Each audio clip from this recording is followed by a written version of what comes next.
Hello and welcome to this continuing first look exploring session looking at May Day by George Chapman. And the question, as ever, is, are we crying May Day, May Day, or are we dancing a merry May jig? At the moment, I think, if I'm being generous, the jury is still out. There was lots of very good material, lots of good scenes, just with too many words, and the action wasn't exactly moving at any kind of breakneck pace, and we were perhaps a little confused as to some of the relationships between people were. I mean, we sort of knew who they were, but it didn't necessarily hit us very hard. So the question now is the energy and the pace and the comedic flow going to pick up, and are we going to find that the comedy starts to land? And we shall see as we read with the various people in the room. Reading today, Lodovico is... Lois in London.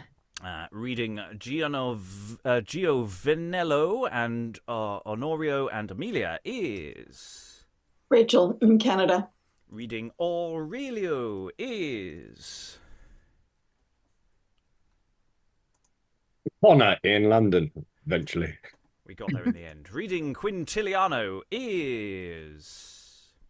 Sarah in Germany.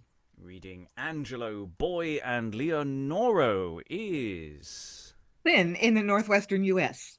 Reading Innocentio, Franceschina, and Lionello is... Irene in Greece. I'm so close to saying Lionel and there, but I won't go in a general Thundercats direction. Reading Lorenzo, Temperance, and Drawer is... Mark in the Midwest United States. And reading Tailor, Cutbeard, and Gaspero is... Ellen in Suffolk. And I'm your host, Robert Crighton. I'll be reading stage directions. Not that there's an awful lot of them, and generally keeping everything moving forward. So without further ado, we're midway through Act 2, Scene 5. Some stuff has been going on. Lorenzo has been being set up midway at the beginning of the scene to dress up as a chimney sweep, I think. Chimney. And we're moving into additional setups as various people are being persuaded to do assignations and move out and arrive at certain locations, all of which I'm sure will be terribly confusing, but hopefully in an entertaining way. We've just had a little scene with Lodovico and Angelo. Angelo exits. Enter Quintiliano, Innocentio, Fannio, Tailor, a tailor's son.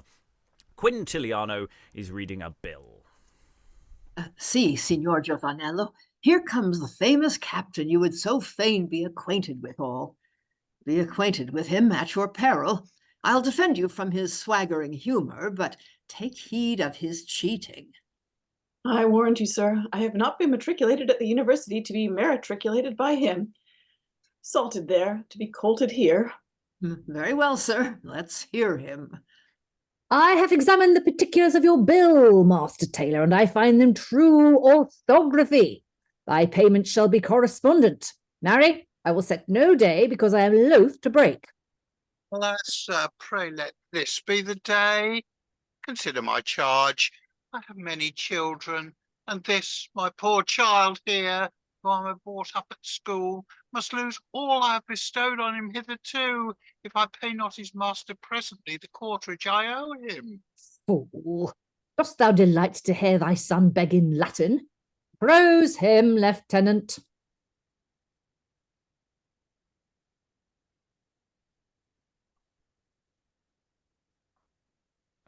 Who's Innocentio?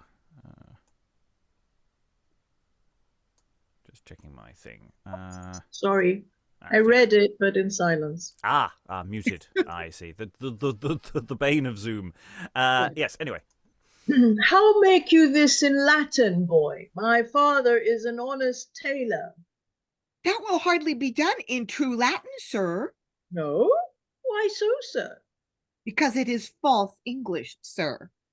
An excellent boy. Why is it false English? Marry, sir, as bona mulier is said to be false Latin, because though bona be good, mulier is not.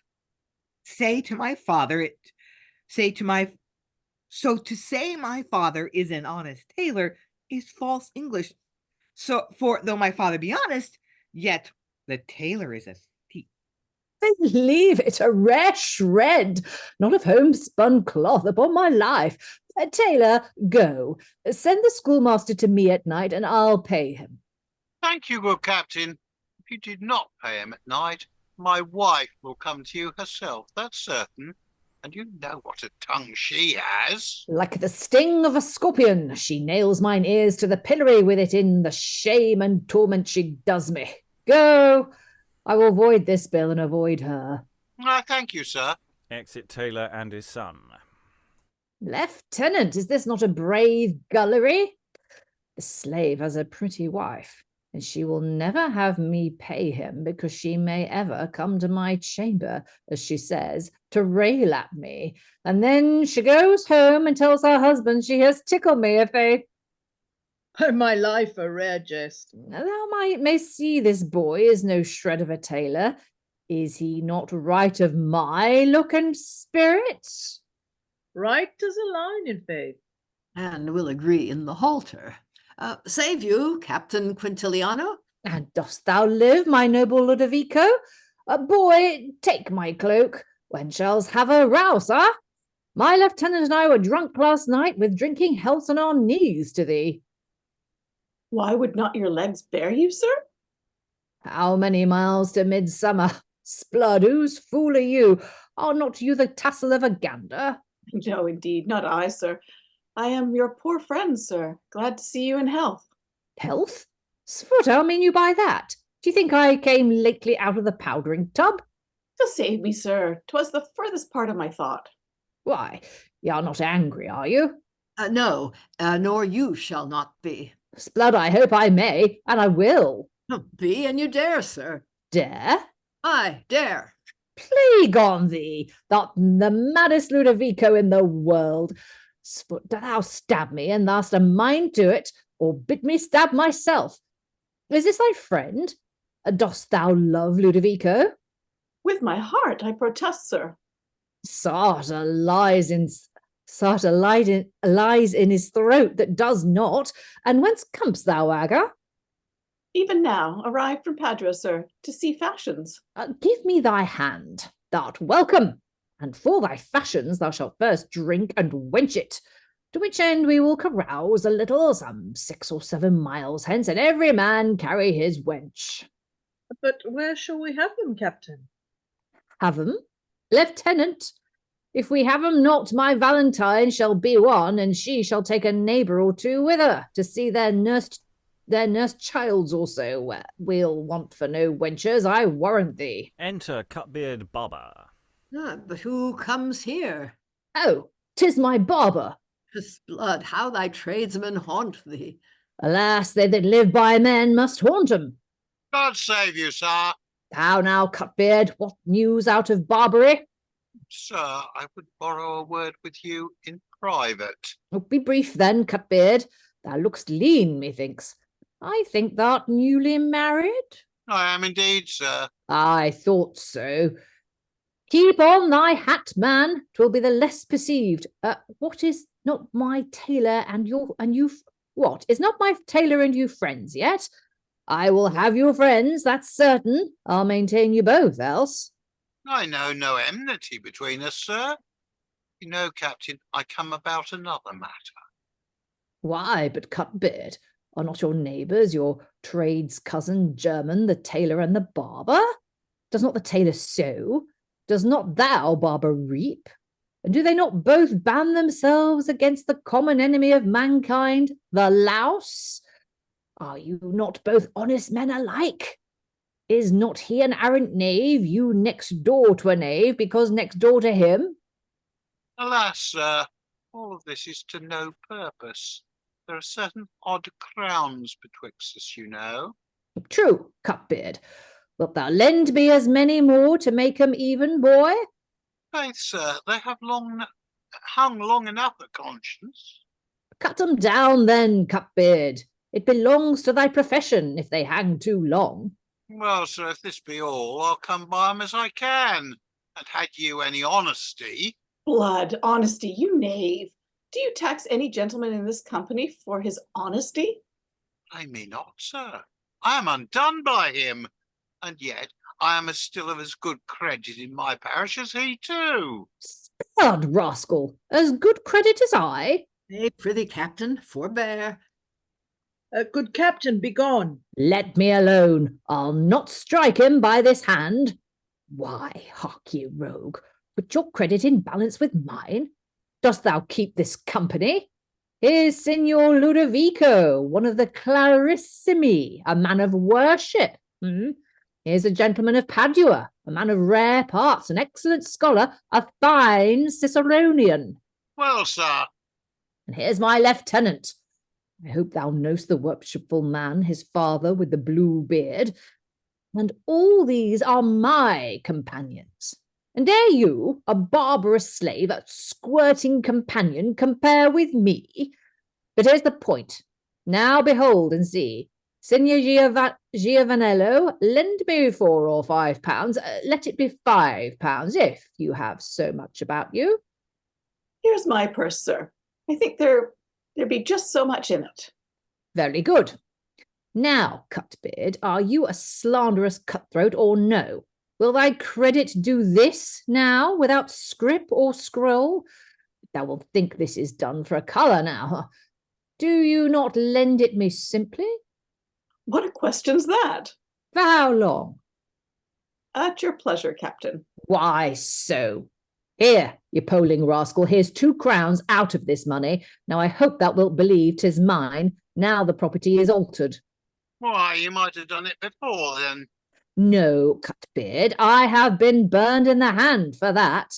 I'll pay ne'er a knave on ye all money, but in the presence of such honest gentlemen that can witness it. Of my conscience, I have paid it thee 6 times. Go to, sir. Begone. Fare ye well, sir. Exit Cutbeard. Thank you, Signor Giovenello. Though you're sure of this money again at my hands, yet take heed how this same Lodovico get it from you. He's a great sharker. But that's no more money about thee, hast thou? Not a doit, by this candle. All the better, for he'd cheat thee on it. If thou hadst ever so much, therefore, when thou comest to Padua, ply thy book and take good courses, and 'tis not this again shall serve thy turn at my hands, I swear to thee. Thank you, good captain. Signor Lodovico, adieu. Oh, not so, sir. We will not part yet. A carouse or two, methinks, is very necessary between us. With all my heart, boy. Into the Emperor's head here. Content. And they exit to drink. So there's several things going on amidst all that verbiage. This is the thing that we've always got to... I think we've got to remember with this play. There's an awful lot of words going on, but they're... And it may be disguising what is actually going on here. Obviously, they're trying to keep Quintiliano here drinking because they need him out of the way for assignation elsewhere, which was set up at the end of the last session. Just to remind everyone what was going on there. And Quintiliano obviously has various debts and things that he's using this gull to pay, and he's just using these circumstances just to assess how much this poor sod is going to have all his money fleeced. It's like, how much money do you have on you? Oh, well, it's a good thing you don't have any more, because that guy over there would definitely take it from you. How long can I borrow this money for? Oh, forever. Good. Excellent. And then, you sure you don't have any more? Oh, well, this little gambit's probably over then, isn't it? So there's nice little details in here that you can play with, but it is still within a lot of... I mean, Sarah, you had a lot of words there. Mm-hmm. And it's I did. I was falling over them because it was just like, God, this is just the sentences were so dense. They were so densely packed. Yeah. And again, it's part of his shtick is that this particular character is just doing verbiage. It's partly he is, I think, trying to distract and confuse sometimes, because of course he is trying to do his various businesses, as it were. Lynn, then Lois. Yeah, I think Sarah's impromptu reading here, her cold reading here was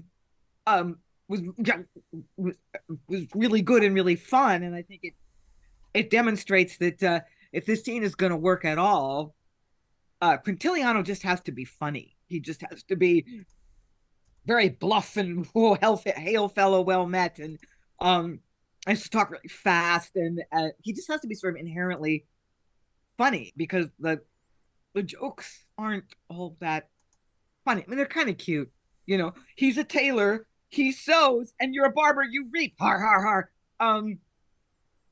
Yeah, and the thing about the thing about the wife, dirty jokes, and boys' company plays go together. But yeah, it kind of feels like, oh, this is supposed to be funny. Let's see if we can make it funny, because yeah. Well, I mean, the thing is, the scene, Quintiliano is doing two things. Some of this is front. This is how he's going to fleece this poor guy standing next to him, and other people are trying to con him as well. And it's just there's an awful lot of words to do that. You don't need as much of that to get that across. Not even close.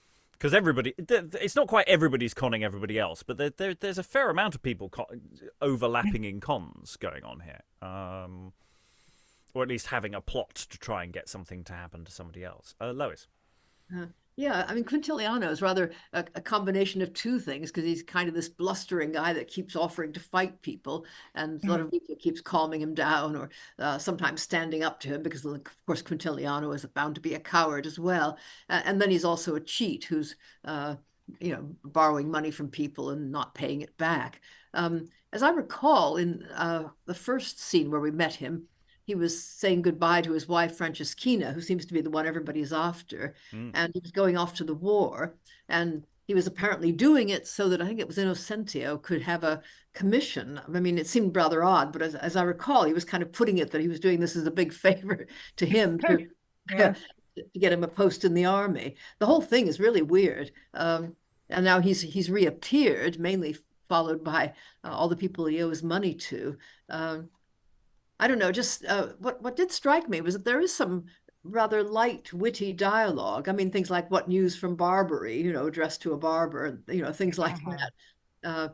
That it could be played as very kind of light comedy, a lot of gentlemanly wit. I think that's what Chapman is aiming at here. And it's odd, actually, in a scene where for Lodovico in this scene, his aim should be throughout the scene of just to keep him drinking, keep him there. So I would have him constantly trying to leave, and him constantly saying, "No, stay." It feels like there's a game that an opportunity has been missed there, because that's actually quite a fun game that you could add within this, and maybe you could fit that into business. So that is also in play, which might be quite nice. Yeah. It in a sense we've concluded Act 2, and assuming I say that these acts have sort of structure to them, that each individual act does a thing and then moves on a bit. I'm hoping, he said, that we've had the setup. We've had all the characters set up, and that we've got this situation set up, that people are trying to arrive at the same place, and someone's being kept away from the place, that we may now start getting some sustained action. There is no guarantee that will happen, but I'm just saying we're going into Act 3 now, so hopefully we will get a slightly different bit of shtick. We shall see. Act 3, Scene 1, enter Lodovico and Angelo. Say, sir, have you played the man and housed the captain? I have housed and lodged him in the Emperor's Head Tavern, and there I have left him glorified with his 2 gulls. So that, presume of what thou wilt at his house, for he is out of the way by this time, both ways. 'Tis very well handled, sir, and presume you and your friend, my master Aurelio, of what may satisfy you at your uncle's, for he is now going out of the way, and out of himself also. I have so besmeared him with a chimney sweeper's resemblance, as never was poor snail, whose counterfeit he triumphs in, never thinking I have daubed his face sufficient, but is at his glass as curiously busied to beautify his face, for as Moors so of chimney sweepers the blackest is the most beautiful, as any lady to paint her lips. Thou art a notable villain. I am the fitter for your employment, sir. Stand close, I beseech you, and when I bring him into the streets, encounter him and bait him instead of snail. But in any case, let none else know it. Oh, not for the world. If you should tell it to one, so you charge him to say nothing, 'twere nothing. And so if one by one to it play holy, I have no idea what I'm saying here. And so if one by one to it play holy water frog with 20, okay, I'm sorry. Any secret is kept sufficiently. And in this we shall have the better sport at a bear baiting. Fare you well, sir. Exit Angelo. Enter Honorio and Gaspero. Signor Lodovico, good even to you. The like to Signor Honorio. And hark you, sir, I must be bound with my uncle Lorenzo and tell you a pleasant secret of him, so in no sort you will utter it. Oh, in no sort, as I am a gentleman.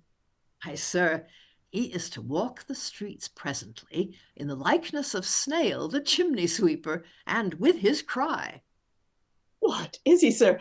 To what end, I beseech you, sir? Will he disfigure himself so? Faith, sir, I take it for some matter of policy that concerns town government. Town bull government? Do you not mean so, sir? Oh, no, sir, but for the general business of the city, I take it. Well, sir, well, we will not examine it too far, but guess at it. So, sir, when he comes forth, do you take one corner to encounter him, as I will do another, and taking him for Snail, imagine he went about stealing of city venison, though he do not, and make what sport you think good with him, always provided it be cleanly, and that he may still think he goes invisible. I warrant you, Signor Lodovico, and thank you heartily for this good cause of our honest recreation. Scarce honest neither, sir, but much good do it you, as it is. Oh, that, my son, your friend Aurelio, we're here to help, to candy this jest a little. Oh, alas, sir, his sick stomach can abide no sweetmeats. He's all for, ay, me. We'll make the jest relish well enough, I warrant you.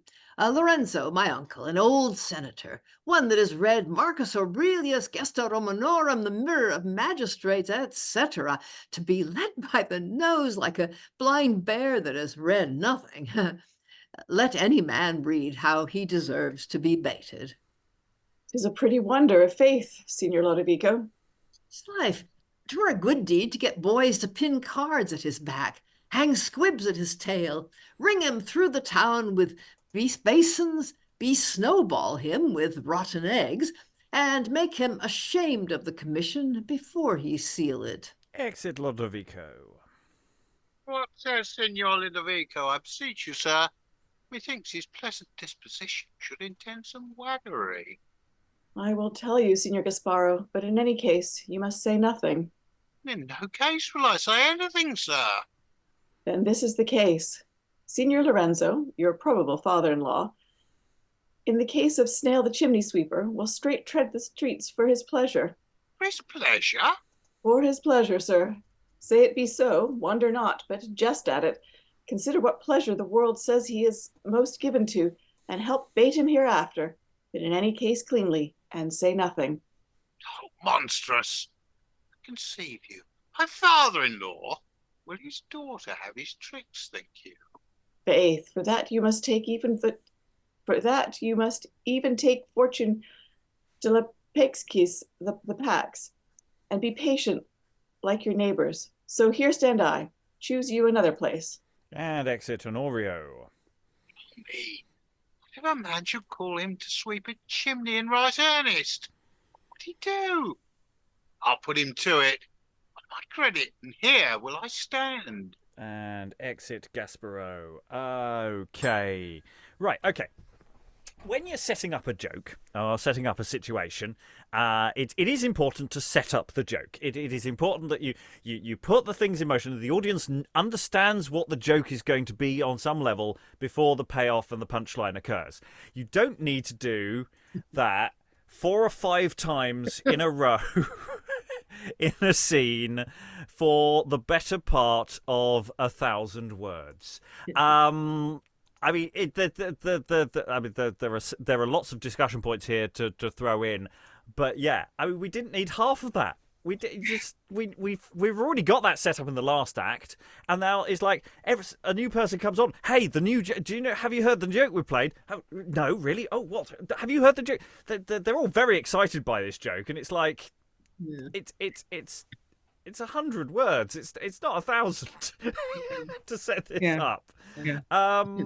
So again, it's like we got into Act 3 and there's still padding. It's just like he's just constantly writing. That there are some interesting things in there. I've read Marcus Aurelius and the Mirror for Magistrates. So you know, I suppose I'm an old senator. And I haven't read the other one. So I don't know what that one is actually.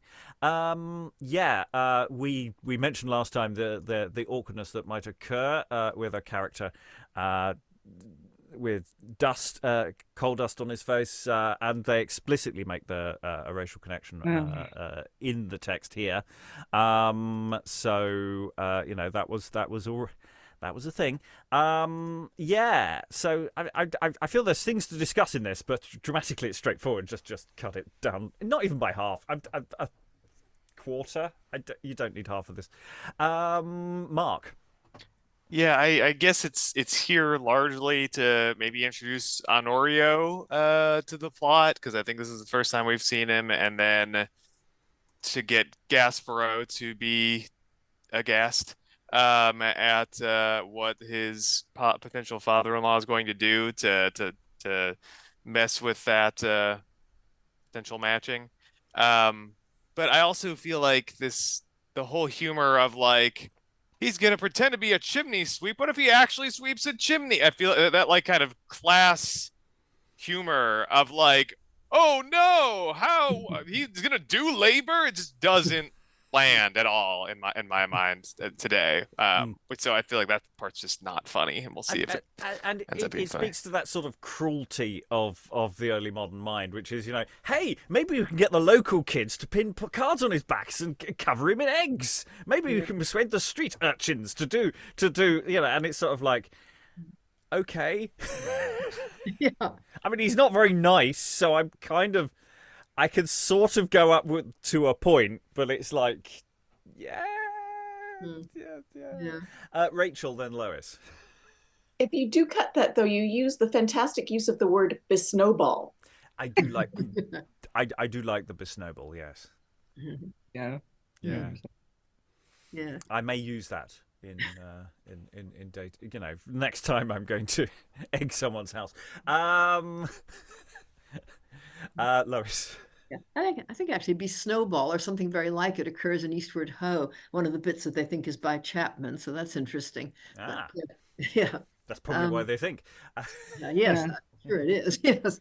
I think, I mean, Lorenzo is wearing this disguise, of course, on his way to an illicit assignation. So I suppose from Lodovico's point of view, that this is a good joke to play on somebody who apparently is well known for being an old lecher. I think there's some reference to everybody knows this about him, you know. So they're all saying, "Oh yes, state business. Oh yeah, state business, definitely." I think one way you could probably make this work is just by having people whisper to each other without having any of the dialogue, you know, just pass it on, you know. Yeah, I mean, we need some of it, but it's just like it's just we don't need half of it. It's just excessive. I mean, it sort of makes sense again structurally for the original logic of the sense that each act, maybe you've got latecomers coming in, maybe you just want to make sure that anyone who's just sauntered in knows what's going on. I don't know whether early modern functioned in that way. That's more a slightly later thing. I don't know whether when the doors close for an early modern playhouse, whether they ever do. So I'm not certain about that. Anyway, let's go into the next scene where hopefully they will do something. Enter Lorenzo with his glass in his hand and Angelo with a fat of painting. I'm hoping that's a typo. Oh no, are you well yet? Thank you. A little more here, good Angelo. Very well, sir. You shall have enough. It will be the most perfect disguise that ever was imitated. I'll warrant you that in faith, sir. You are fitted beyond the forehead for a right counterfeit. Is it well now, sir? Yet a little more here, Angelo, and then, Master Painter, let Michelangelo himself amend thee. For a perfect natural face I care not if all the world explain it. So now take this glass and give me my furniture, and have at your smoky chimney. Have at your smoky chimney, Mistress Frank. Here, sir, take up your occupation, and down with snail for a chimney sweeper. Away, see if the coast be clear. I will, sir. Take good view, look about to the doors and windows. Not a dog at a door, nor a cat at a window. Appear in your likeness, and not with your quality. Chimney sweep. Work for chimney sweep. Will do, Sirrah. Admirably. Does my suit become me? Become you, sir. Would to heaven Mistress Frank would bring you to the wearing of it always. All forth of faith, then. Maids in your smocks, set upon your locks, down, down, down. Let chimney sweeper in, and he will sweep your chimneys clean. Hey, derry, derry, down. How just like my cry, huh? Out of all cry, I forbid Snail himself to creep beyond you. As God help, I begin to be proud on't. Chimney sweep. God's pity, who comes yonder? My nephew, Lodovico. God's me. I'll start back again. Nay, there's no starting now. He'll see you go into your house then. Fall into your note. Stand to Snail's person, and I warrant you. Exit Angelo, enter Lodovico. Chimney sweep. Oh, how now, Snail? How dost thou? Thank your good worship. Methinks thy song is more hearty than 'twas wont to be, and thou look'st much better. Thank God and good friends, sir, and a merry heart that prolongs life. Chimney sweep. Nay, a good Snail, let's talk a little. You know Rose, mine Uncle Lorenzo's maid, Snail? That I do well, sir. She complains of you, Snail, and says you're the bawdiest old knave in Venery. Alas, sir, she wrongs me. I am not fed thereafter. Let her look for that commendation in her richer customers. Who are they, Snail? I hope you do not mean mine uncle, her master. He's mine uncle, and I love him well, and I know the old lick-spigot will be nibbling a little when he can come to it, but I must say he will do no hurt. He's as gentle as an adder that has had his teeth taken out. You are a merry gentleman, sir, and I have hasty labor in hand. I must crave pardon. Chimney sweep. Enter Honorio. What, old Snail? How dost thou and thy chimneys? Oh, marry, sir, I was asking him questions about one of them. What, Signor Lodovico? What one is that, I pray? Mine Uncle Lorenzo's maid, Rose, sir, and he will needs persuade me her old master keeps her for his own saddle. Her old master? I dare swear they wrong him that say so. His very age would make him ashamed to be overtaken with these goatish licenses. True, sir, and his great authority in the city that should whip such unseasonable lectures about the walls of it. Why, y'are in the right, sir. And now you talk of your uncle, I hear say Captain Quintiliano cheated him yesterday of £5, as he did a young gentleman of Padua this morning of as much more. Faith, sir, he drew such a kind of tooth from him indeed. Is it possible he should be so wrought upon by him?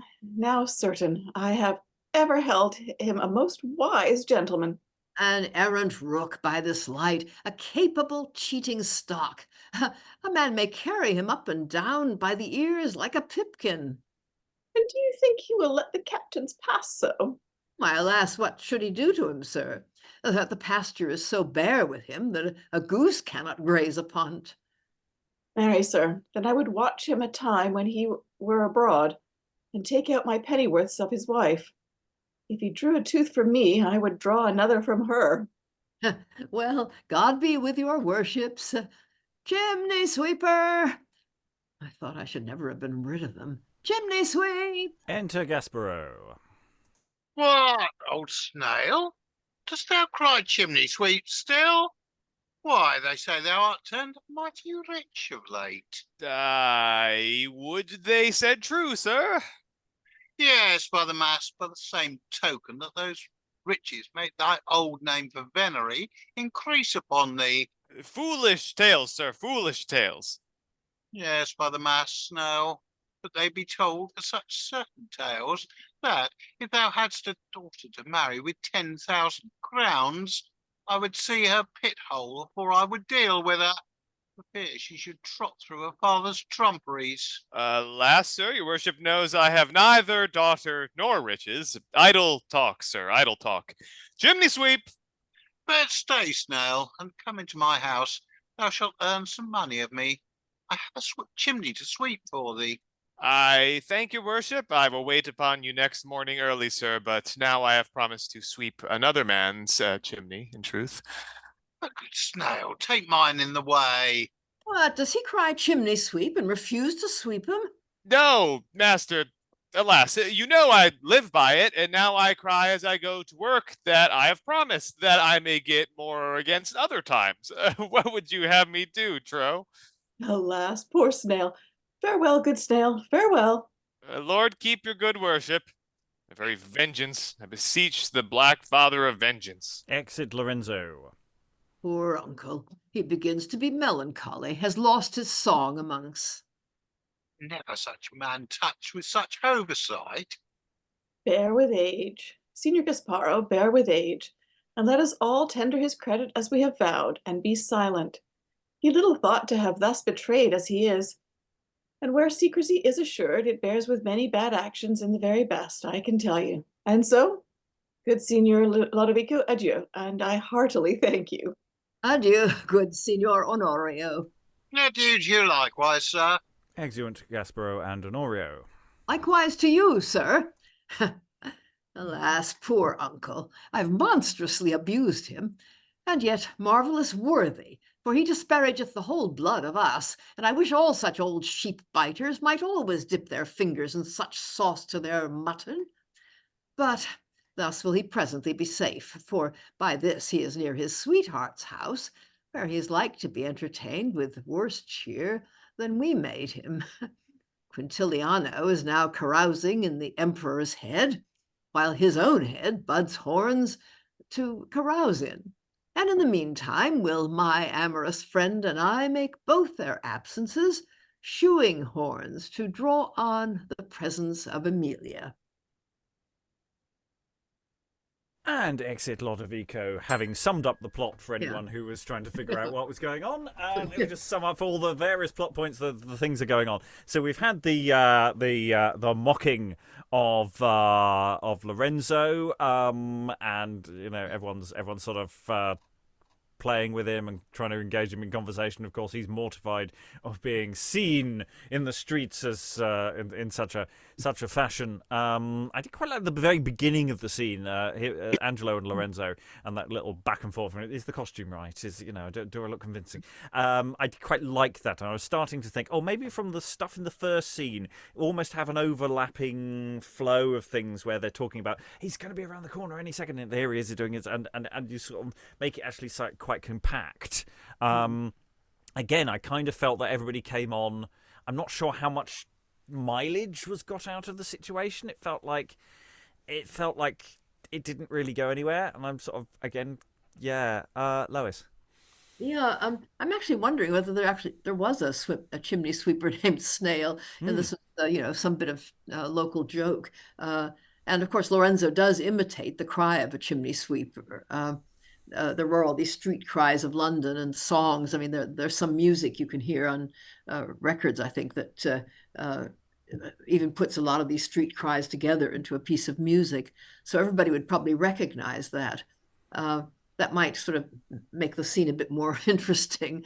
I mean, it's still... it still doesn't strike me as terribly funny, but I mean, maybe to look at the guy, compared with what he looked like in the first scene, maybe what he looks like now would be really funny. I don't know. I mean, it helps that we don't like him, so there is that. But yeah, whether it's enough, whether this is really delivering pay dirt at this stage in the comedy, I'm unconvinced at the moment. It has to be said, the legs underneath the surface are going to have to do an awful lot of paddling to make this duck move across the surface of the water with any great alacrity. That ran away with me. Never mind. You're going to have to work really hard to make this funny. It's basically what I just tried to say there. So, yeah, this is a challenge. This is definitely a three-pipe problem.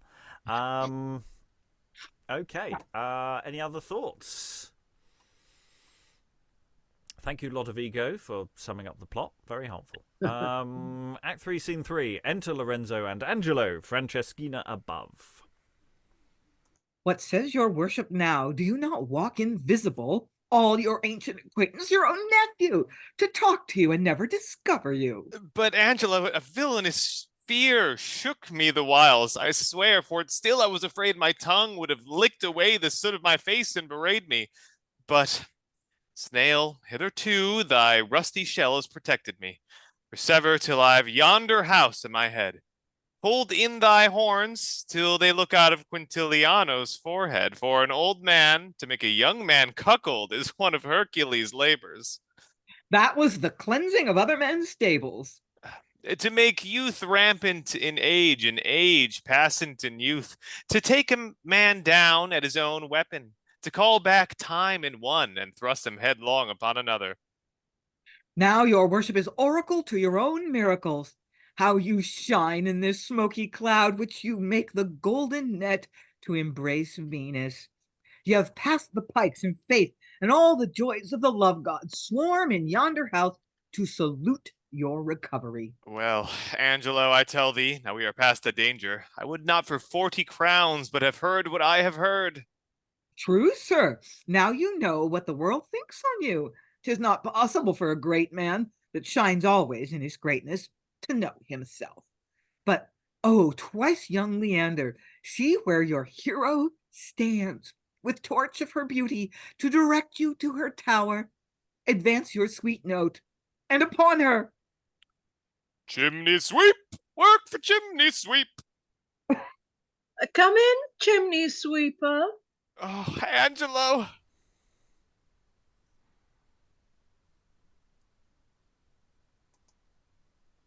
Oh, sorry. Why now, sir, thine Angelo is your good angel. Enter and prosper, and when you are in the midst of your happiness, think of him that preferred you. Exit Lorenzo into the house. Angelo, give him not too much time with me, for fear of the worst, but go presently to the back gate and use my husband's knock. Then will I presently thrust him into my coal house, and there shall the old fleshmonger fast for his iniquity. Exit Franceschina. Well said, mine own Frank. We shall trim him betwixt us, for I for the most slovenly case in the town, she for the most sluttish place in the house. Never was old horseman so notoriously ridden. Well, I presently knock him into the coal house, and then haste to Lodovico to know when he shall be released. So, exit Angelo, and yes, we get some. He's gone through the gates of hell to get here, and he goes in, and they're gonna lock him in the coal house, which is a nice idea. Again, I'm not sure this has been dynamically staged, though. It's like, we're going to go off and do something interesting off stage. And it's like, could you do it on stage, please? Could you do something interesting in front of us? Sarah? I don't think I've ever had to wait so long in an early modern comedy for something to happen. Like, it's entertaining, this in parts, but I'm just like, come on, people, when are we actually going to get there? It's frustrating. And, Chapman can write stuff where things happen. He's perfectly capable of doing this. It's really weird, actually, this. That I'm generally getting quite annoyed with him now. I know I try to stay, because there is a structure here that could work and could be fine, but it's like everything keeps happening. They keep saying it's going to happen for ages, and then when it happens, it either happens off stage or it's not very interesting. It's like, Alan. Yeah, I mean the only sort of comic bits we've really had so far have been the double entendre, which seem to multiply in the dark every time you turn round. Yeah, I'd have to say most of those have just actually genuinely passed me by. It's like I keep seeing people mentioning them in the chat and going, "Oh right, did that happen? I totally missed that." And it's like normally I'm straight in there with a good double entendre, and it's like they're just completely flying past me. I mean, the song that Mark did earlier, is absolutely riddled with it. I mean, you could definitely see the second formers tittering away at the back. Yeah, but I suspect that's not even by Chapman. I wouldn't be surprised if that's just a song. I think it's a standard street cry. Yeah. I'm sure I've seen it before somewhere. It looks familiar to me as well. I'm fairly certain Chapman's got nothing to do with that at all. Yeah. Well, he picked the material, and a lot of it would be in the performance, wouldn't it? Yeah. I mean, it may just be that, this is designed for a very specific set of performers and that this works for them and that we're just seeing the end result of that process, just what survives in print. But it's very frustrating so far because it's like there's potential here and it's not quite landing. Okay. Other thoughts? Lois, were you waving? Well, I was just thinking, having seen Edward's Boys a number of times, I just keep thinking maybe a lot of this would seem a lot funnier if these were, small children or teenagers doing this kind of thing, and small boys doing a very comic old man impersonation and so on. I don't know. Seems to me it would pall fairly quickly, but people seem to have liked it. Yeah, I mean, I think that, yes, there's something about the personation of Lorenzo in that last sequence, which could be funny, and the way people are working with him, with work, with physical action, with more spin could work, but it's not landing very obviously, and I'm just the amount of work I'm trying to figure out how to do as well. It's not just cutting now, it's like the material isn't quite delivering. Anyway, let's see. There is still more to go. Act 3, Scene 4. Lots of short scenes, so maybe actually, in bum bum bum, they all flow better. Act 3, Scene 4. Enter Lodovico with a ladder of ropes. Aurelio as well. Emilia is above. Here's thy ladder, and there's thy gallows. Thy mistress is thy hangman, and must take thee down. This is the terrace where thy sweetheart tarries. What wouldst thou call it in rhyme? Celestial sphere wherein more beauty shines. Room for a passion.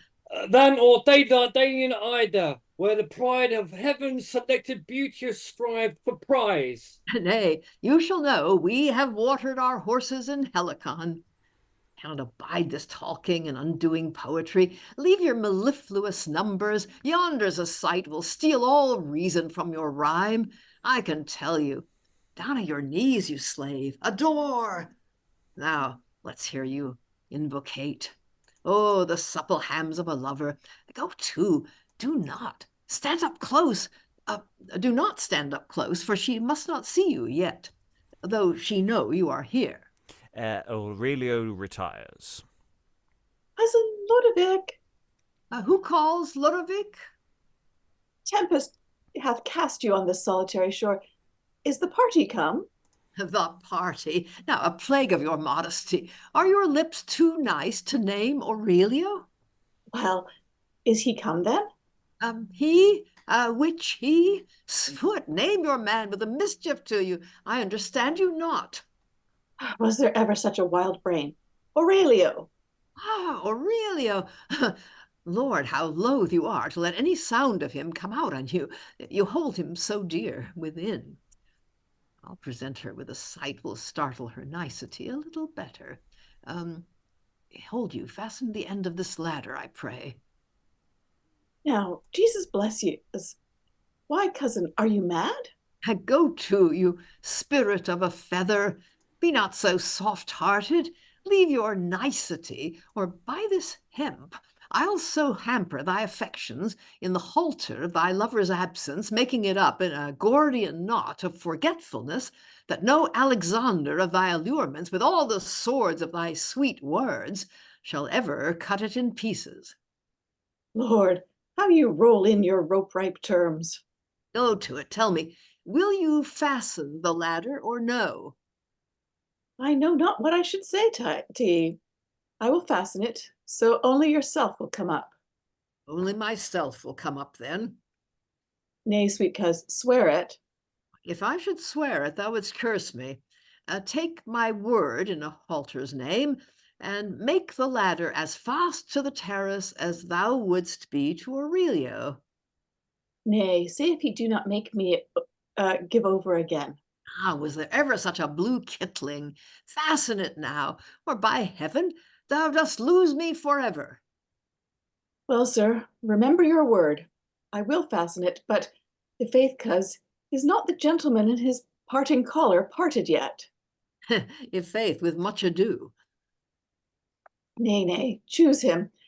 I shall live, if they be not. And if I live till his collar kill me, I shall live till he leave loving me, and that will be a good while first. Lord, Lord, who has informed you of such amorous fervency in him? Are you so confident in his kindness? Nay, by my troth, 'tis but a careless confidency neither, which always lasts longer than that which is timorous. Well, coz, here I have fastened it for your pleasure. But alas, the fear of my father's coming does so distract me that I scarce know what I do or say. Your father, dost think we would venture all this preparation and not make him safe? But are you sure he is safe? Am I sure? This is Aurelio. Aurelio advances. Look upon him, wench. Is it not thy love, thy life? Come, sir, mount. Oh, cousin Lodovic, do you thus cozen and betray me? Coz, thou hast acted thy dissembling part long enough in the most modest judgment and passing naturally. Give over with thy credit then, unmask thy love, let her appear in her native simplicity, or strive to conceal her no longer from thy love, for I must needs tell thee, he knows all. What does he know? Why, all that thou toldst me, that thou lovest him more than he can love thee, that thou hast set up thy resolution, in despite of friends or foes, weals or woes, to let him possess thee wholly, and that thou didst woo me to bring him hither to thee. All this he knows, that it was thy device to prepare this ladder, and in a word, all the speech that passed between thee and me he knows. I told him every word, truly and faithfully, God's my judge. Now, was there ever such an immodest creature? Yeah, with all vain modesty, leave this coloring and strip thy love stark naked. This time is too precious to spend vainly. Mount, I say. Model of heavenly beauty. Oh, zoons, wilt thou melt into rhyme at t'other side? Shall we have lines? Change thy style for a ladder. This will bring thee to Parnassus. Up, I say. Unworthy I to approach the furthest step to that felicity that shines in her. Oh, purblind affection!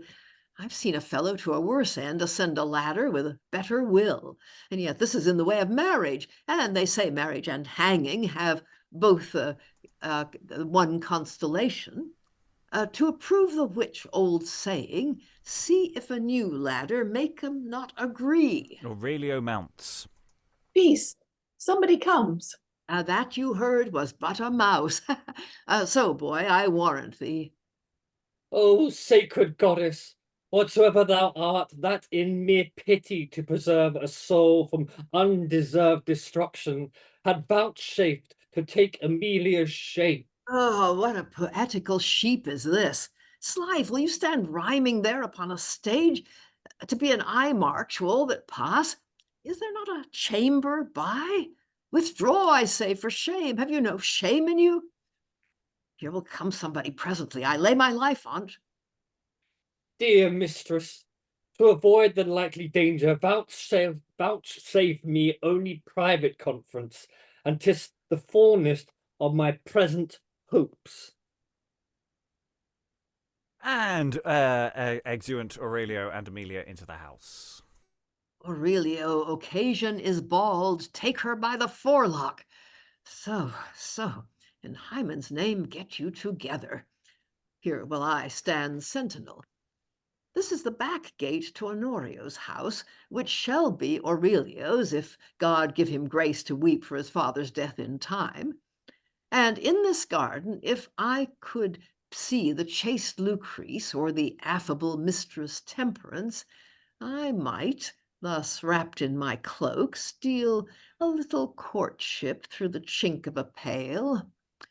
But indeed, I think it's safer to sit closer, and so to cloud the sun of my visnomy, that no eye discern it. And sits down and muffles himself in his cloak. So be it. That's my resolution. Now, to my contemplation. This is no panderism, is it? No, for there is neither money nor credit proposed or expected, and besides there is no unlawful act intended. No, not the same lascivia actio animi, I think, for his part, much less hers. Go to, let me do my kinswoman and her sex right. Sit at rest with me then, reputation and conscience, fall asleep with the world. But the same idle attendance is the spite of it. Idleness is accounted with other men a sin. To me, 'tis a penance. I was begot in a stirring season. For now hath my soul 1,000 fancies in an instant, as what a wench dreams on when she lies on her back. When one hen lays an egg and another sits it, whether that hen shall mother that chicken. If my bull leap your cow, is not the calf yours? Yes, no doubt. For aedificum caedit solo, says the lawyer, and then to close all comes in a sentence, non omnia possumus omnes. For some are born to riches, others to verses, some to be bachelors, others to be cuckolds, some to get crowns, and others to spend them, some to get children, and others to keep them. And all this is idleness. Oh, would to God I had some scurvy poem about me to laugh at. Enter Temperance. Oh, but Mark, yonder's a motion to be seen. Yonder he sits, i'faith. Well done, true love. Good Signor Leonoro, he keeps promise the best. He does not see me yet. Oh, 'tis the staid Madam Temperance. A pretty pinnace she has been in her days, and in her nights too, for her burden, and reasonable good under sail. Oh, and see, she hath discovered a sail. See, she hails him in. Ha! 'Tis this way to the reward slight, 'tis this way. Exit Temperance. I hope the bawd knows not me, and yet I know not. She may be a witch, for a whore she was before I knew her. A bawd I've known her any time this dozen years. The next step to honor, then, is a witch, because of nature, for where the whore ends, the bawd begins, and the corruption of a bawd is the generation of a witch. And Pythagoras holds opinion that a witch turns to a wildcat, as an old ostler turns to an ambling nag. Enter Leonoro, muffled in his cloak, with Lionello.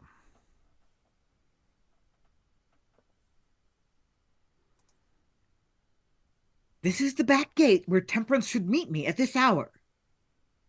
I wonder she fails, but I see her not. Why sits that fellow there, Trow? Come, let's hover hereabouts. 'Twill not be long ere we encounter. Exit Leonoro with Lionello. Oh, now this riddle is expounded. This bawd took me for this adventurer whom 20 to 1 she attended to waft him into Lucretia's chamber. What a beast was I not to apprehend this advantage.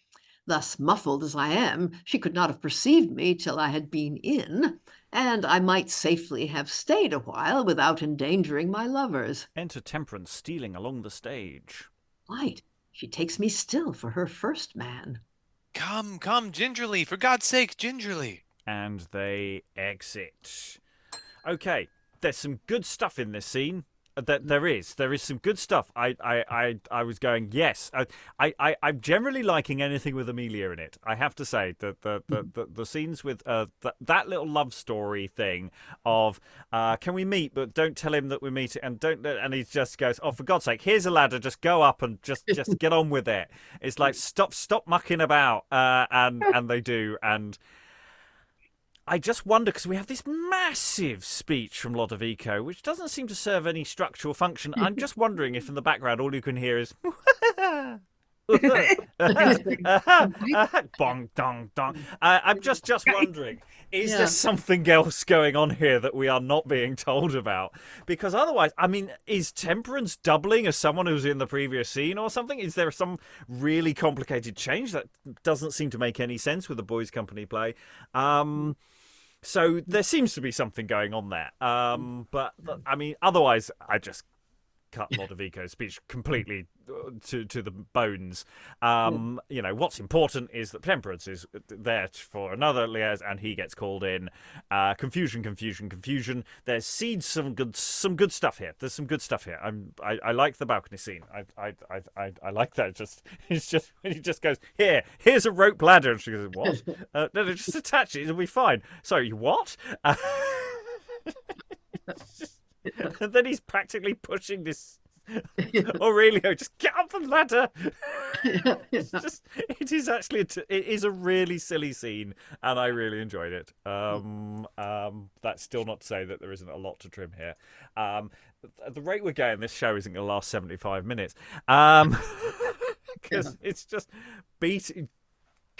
slicing it down to its plot beats. Seems to be where I'm going with this at the moment. I can't remember what the Leonoro Lionello subplot was, but they arranged a tryst thing with to go into Lucrece's room. I can't remember who's supposed to be doing what there, but if you're watching it as a play, you would remember, because it's only been half an hour since that went down. So that's our problem, because we read it yesterday and we've forgotten. Yeah. Okay. Whew. I'm pleased. We had a scene I was happy with. Reasonably happy with. Other people can disagree. By all means. Other thoughts? Exactly. Yeah, Lynn. Just like Lodovico, shut up. I don't. Yes. Yeah, that's pure waffle, wasn't it? Some of it. I mean, it really did seem like somebody. Now, what can I say? Let's see. I've got a cover for something off stage. Let me see what I can think of. Blah, blah, blah. Yeah. Like, like, am I a pander? Am I doing the wrong thing? That's from a different moral universe than the rest of his play. Yeah, Lodovico doesn't care. You know. Yeah. Mark. Yeah, I feel a little bit like the whole the modesty is like a little overdone. Like, she seems so surprised at Lodovico's directness here, but like we had an entire scene where he was like, and he even did like a switcheroo where he's like, be modest, and like, really, and then he's like, no, like, how did I convince you to do that again? Like, it feels a little bit like the scene forgot the earlier scene. Not that it doesn't work, but I feel like, I don't know, there's a little bit of a odd combining of those two scenes from earlier in the play in this one. I disagree. I think that the thing is, it's all about a pretense. It's all about the appearance. This is how you're supposed to do the wooing and the thing, and you're not supposed to turn. Not that they aren't game. They're game. They're just not. It's all surface. They've read too many books. So they've seen too many plays. That's their problem. There you go. Lois, then Alan. Yeah, I think Emilia is largely joking. I mean, all this, ooh, shocking. Oh, no, I wouldn't dream of it. I mean, she is just playing, isn't she? Yeah, there was actually something I wanted to find in Lodovico's speech, because he was actually quoting something. Oh, yeah, that you heard was but a mouse. That's actually in one of Sidney's poems, I think, where the lover is telling his beloved, let him in or something, and says, that you heard was but a mouse. So this must be a quotation from a popular, well, a lot of people would have known Sidney's poetry, or it was probably set to music as well. Yes, popular cultural references that, just going over most people's heads. Yes, right. Yeah, we can cut it. Yeah, it's fine. Or we can substitute something. There are dangers in doing that. Alan. Yeah, I think I'd follow they've seen too many plays, because quite a lot of this seems to be pastiching what was probably reasonably well-known theatre at the time. the book side of it is when Chapman goes off on his Greek myth stuff, which we know he was rather prone to doing. And I must admit, as soon as they start getting into Greek myth, I start losing interest. But there's a lot of it about. It's more known then than it is today. It's not like he's this kind of learning is not as inherently learned as perhaps we feel it is today. I mean, that's the thing. It's part of popular culture. Depending on, and there are different entry points for Greek and Roman mythology. You can have gone away and read it in the original. You can have read translations, or you could just know it from popular song and popular plays. It's like the Marvel Extended Universe. You don't have to have watched any Marvel films to have a pretty good idea who the various. I know who.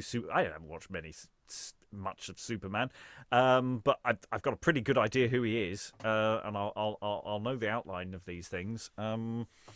And that's the sort of the issue that we have. Is that it feels more elitist than actually it probably is. Though let's also not pretend that Chapman isn't also being horribly elitist every so often. It's a weird wibbly wobbly world. Lois. Yeah, I think, the big allusion here is to Hero and Leander, which Lodovico makes quite specific. And the Marlowe's Hero and Leander was an incredibly popular poem, and people could quote tons of it. And of course, Chapman wrote a continuation of it. So that's probably what's going on here. They're kind of reenacting Hero and Leander. And available in your local bookstall down the road now. And actually, that does depict Hero as being rather like Emilia, pretending she doesn't want something but really wanting it. The usual women always want it. They just say no. No means yes. Etc. Etc. Ad nauseum. Okay, let's go into Act 3, Scene 5. Enter Leonoro and Lionello. See, Lionel, she is not come, and the privy attendant is gone. I wonder what it was. I fear me some other client of hers whom she prefers before me. Come, we must not linger here too long together.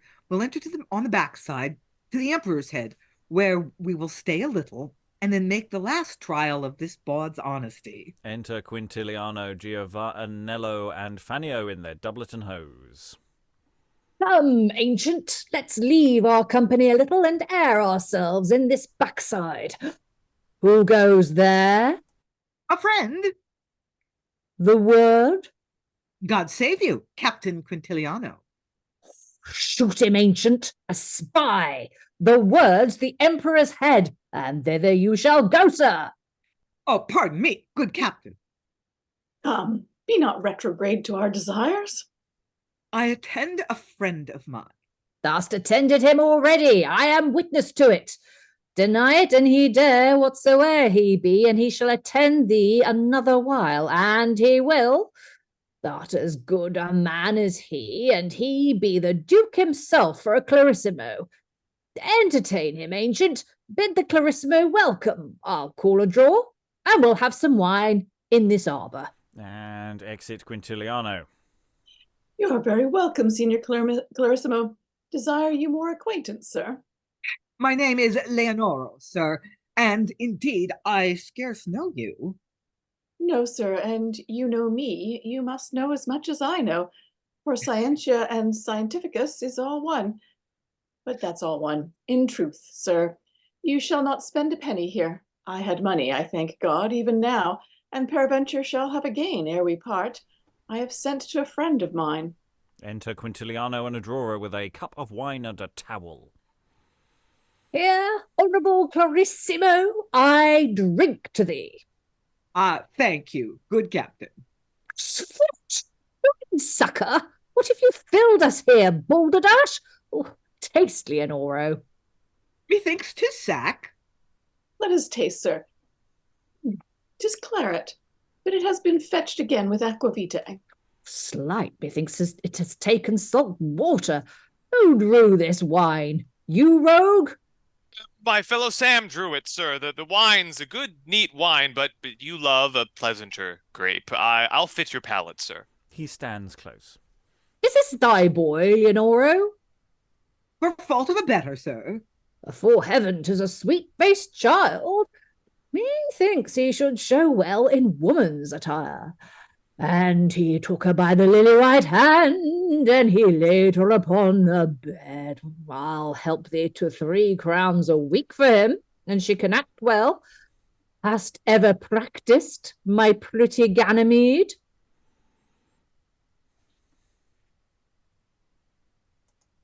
No, nor never mean, sir. Mean, sir? No, marry, Captain. Captain, there will never be mean in his practice, I warrant him.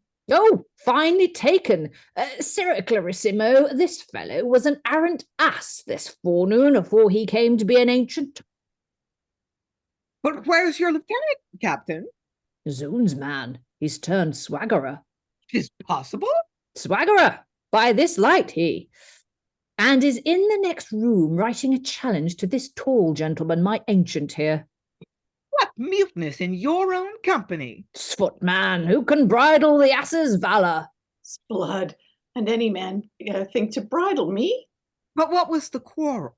Why, sir, because I entertain this gentleman for my ancient, being my dear friend and an excellent scholar, he takes pepper in the nose and squeezes it out upon my ancient. Now, sir, he, being of an uncoal-carrying spirit, full fouls on him, calls him gull openly, and ever since I am fain to drink with him in 2 rooms. Dare not let him come together for my life, but with pen and ink horns. And so my lieutenant is in the next chamber, casting cold ink upon the flame of his courage to keep him from the blot of cowardice. Enter Innocentio. See where he comes with his challenge. Good Clarissimo, hold my ancient. Good ancient, forbear in a tavern. Revenge, noble lieutenant. Hast thou done it? Slight, I think I have peppered him. But 'twas his own seeking, you know. That's certain. Zounds, my seeking, sir. Hold him, Leonoro, and, if it be possible, persuade him to hear the challenge from the enemy's own mouth. I'll undertake he shall, Captain. Good ancient, let me entreat you. Well, sir, because you are a stranger to me, you shall do more with me. Thank you, good ancient. Read, fiery lieutenant. Read, boy, legibly. Here it is, sir. Signor Giovenello, it is not ignorant unto you that even now you crossed me over the coxcomb. I did so, sir. I will not deny it, I warrant you. Good ancient peace. And that openly, or else it would never have grieved me. That openly was all, indeed. And moreover, very unreverently to call me gull and ass to my face. And therefore, though I held in good discretion in me to wink at the blow, now seemingly to take notice of it. Good discretion indeed. Yet know that I will have satisfaction from you. Well, sir, you shall. Nay, good ancient, hear him. And desire you to send me word whether you will maintain it or not, hoping that you will not offer the discourtesy to do me wrong, and stand to it when you have done. That were foul indeed. And as for the words in that you called me gull and ass to my face, resolve me by letter, for I do not think fit it we should meet, first whether you spake any such words or no, and secondly by whom you meant 'em, and if by me, as I think you durst not confess, you are sorry for 'em, and if I have offended you, I heartily ask you forgiveness, and so farewell. For heaven! Ancient, this would have tickled you. But, good Leonoro, and thou beest a right Clarissimo, let's make 'em friends and drink to one another. Sfoot, we have no wine here, methinks. Where's this Apponer? Here, sir.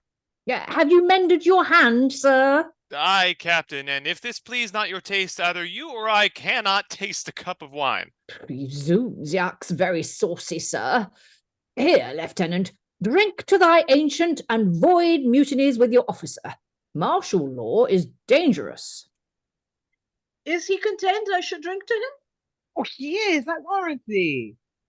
Why then, ancient, good luck to you. But come, Lieutenant, I pledge you. Why so? Now my company is cured again. A fort was wounded. Come, honourable Clarissimo, let's retire to our strength, taste a fresh carouse or two, and then march home with music. Tapster, call us in some music. I will, sir. And they exit. Okay, there's a scene happening there, and there's stuff in it, and it goes nowhere. It sort of circles round, and it looks like something's going to happen, and then it says, actually, no, we won't. We'll just have more drink. And then nothing happens. There is, however, a nod to... is this thy boy, Leonoro? And you're sort of going, we had a discussion about this the other day, and that whole sequence of going, yeah, which in a boys' company play, of course, is easier to do, to play with that kind of gag. But yeah, it does feel like this is all being very, very heavily signposted in this text as to who this person will probably turn out to be later on. So yeah, but it's like it just goes nowhere. Nothing happens. And I can't tell Leonoro from Lionello. No. It's, yeah. Mark. Yeah, just the two dudes who we don't really care about were fighting, and now they're not. The end. It's nice, I suppose. It's nice they're no longer fighting. That's good. Lynn? Yeah, a couple of references to other early modern plays that we're not allowed to talk about, but like you only need to do that briefly, and if people are going to get the joke, they're going to get it. You don't have to belabor it. Yeah, be snowball is a great word, but belabor is the watchword of this play. Okay, now I'm trying to remember the name of the play. No, actually, I'll tell me to come back to the play I can't remember the name of. When we come to the end, remind me to bring this up. We'll do one more scene. We're going beyond our planned. I think the doubling still works. And if it doesn't, I'll move some stuff around. But let's that's the end of Act 3. There was some good stuff in Act 3. There were some scenes, bits of scenes, and some scenes I quite liked. Not necessarily enough, but never know. Maybe it will snowball from here. We've had this.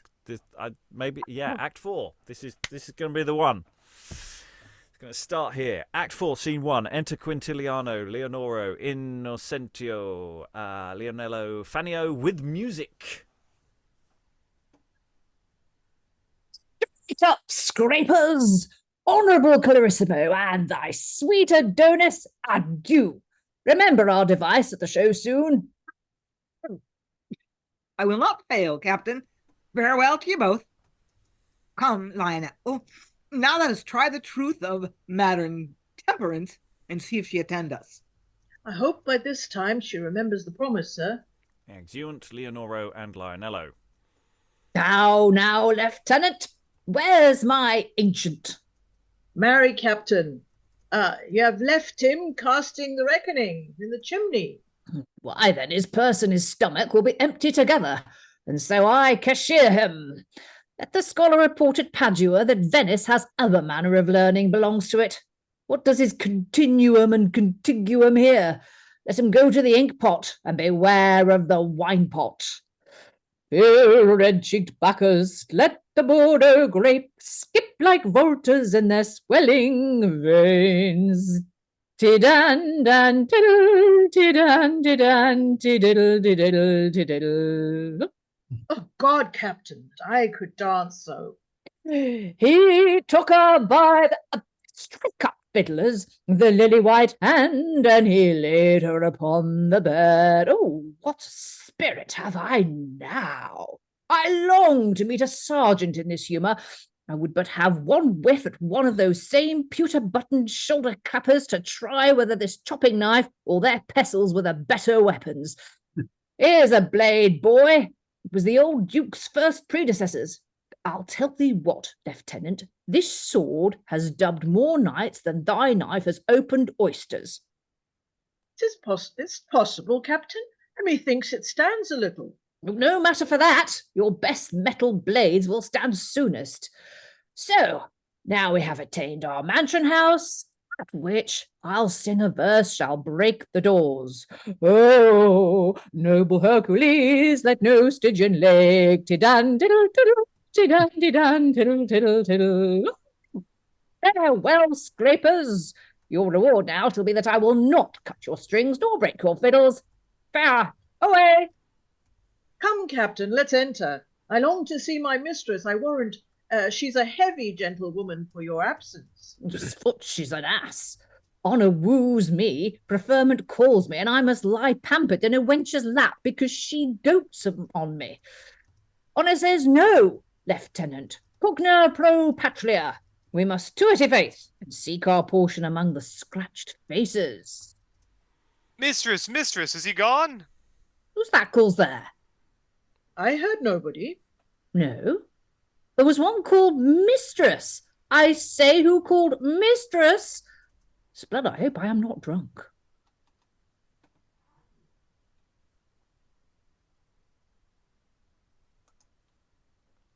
Do we have a Fannio? Do we have a Fannio? Who is Fannio? Austin. Have I not cast a Fannio? No Fannio in this. There portion. is no In truth, Fannio. Well, in that sir, case, I heard nobody. There you yes, go. Connor, be Fannio, please. In truth, sir, I heard nobody. Tell thee, I smelt a voice here in my entry. Sfoot, I'll make it smell worse, and I hear it again. Exit Quintiliano. Oh me, he'll draw upon his own shadow in this humour. If it take to the wall of him, follow him, Fannio. Look, he do no harm, for God's sake. Help! Help! Name of God, what's there to do? Enter Quintiliano, dragging in Lorenzo. Good captain, do not hurt me. Zoos, as hell broke loose. Why, Snail, though you can sing songs and do things, Snail, I must not allow ye to creep into my wife's coal house. What, Snail? Into my withdrawing chamber? I beseech your worship, hear me speak. Oh, Snail, this is a hard case.